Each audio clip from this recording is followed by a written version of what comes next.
So neurophototherapy came to me um, during the lockdown when I was isolated from my studio, and I was starting to develop this practice of self-documentation with my camera.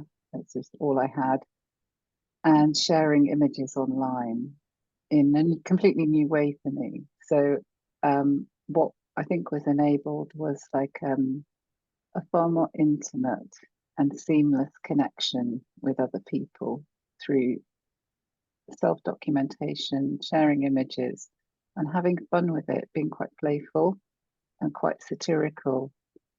And I began to realize that what I was doing was unmasking my neurodivergent identity in my practice in a way I hadn't done before. And I also came across some work by Joe Spence in an exhibition called Phototherapy.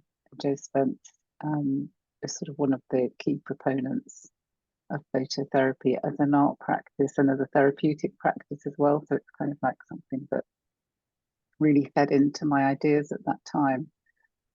And I kind of put that together with the many years of sort of like sector support work, mentoring neurodivergent creatives, and being an advocate and understanding that there was a gap in, there's a great need that I was perceiving amongst late diagnosed neurodivergent people in the sector who were not able to progress so well professionally because they were held back by masking, and that this was having an impact on mental health and that support services were lacking. So I kind of put all these ideas together. I had kind of like one eureka moment in the shower, I think it was, where I was really blown away by Joe Spence's images and the way they were so similar. It's almost like some of my images that I made during lockdown could have been homages to some of her images without having seen them ever, to my knowledge. So I just thought, oh gosh, what I'm doing is neurophototherapy.